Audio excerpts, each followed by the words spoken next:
reporting on this story. Richard, thanks very much. Richard Kagoi there in Nairobi. Well, with me in the studio, Shayna Lewis, a Sudan specialist and human rights consultant. She currently works as a senior advisor and Sudan specialist at Preventing and Ending Mass Atrocities, a US-based organisation working with communities in Sudan. I mean, you must be absolutely despairing when you see the images that are coming out of Fasher, and you were talking about it being visible from space.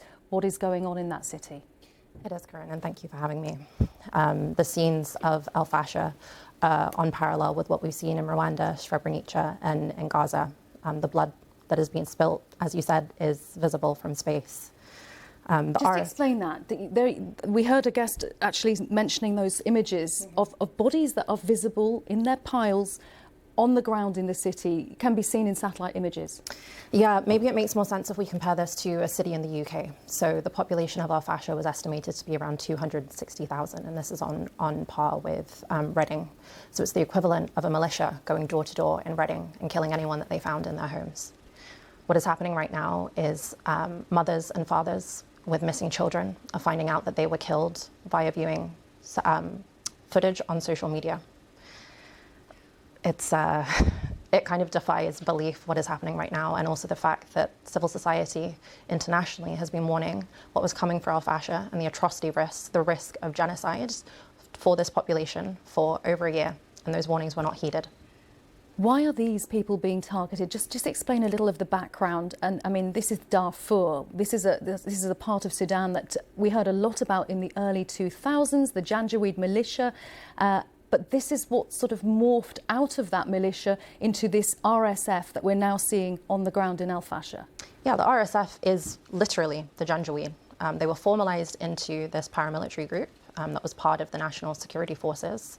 But those genocidal tactics, they have honed over the past 20 years. So what we're seeing now is not incidental. It is a systematic policy of trying to erase the non-Arab population from Darfur.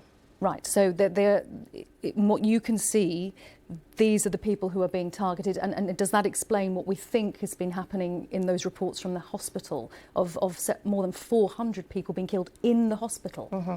Patients, medics, all killed, all subject to a bullet by the RSF. And the footage that we're reviewing, that's self-recorded footage from the RSF right now, shows hundreds of civilians who are being killed. It's, again, sorry, very hard to even wrap your head around what is happening on the ground. But what we need right now is for the international community, particularly for governments like our own, to turn the aid taps on.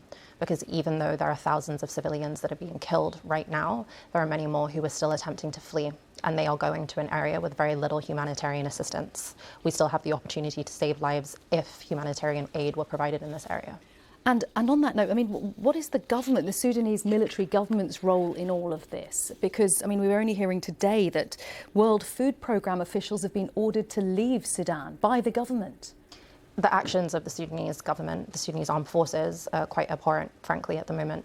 When we consider that there are areas of Sudan that have been under famine conditions for over a year, now is certainly not the time to be expelling the heads of the World Food Programme from the country. Right now, we need aid to be flowing into Sudan, and that requires senior UN leadership to be able to safely and freely operate across the country. Is there anything preventing what's going on in Fasher from continuing? The RSF are backed by other parties around the world, specifically the United Arab Emirates. If the UAE were to pick up the phone and call off the violence that is happening on the ground, there is a chance that we could save further lives. But there is a lack of political will at the moment that is hampering any kind of resolution of the conflict.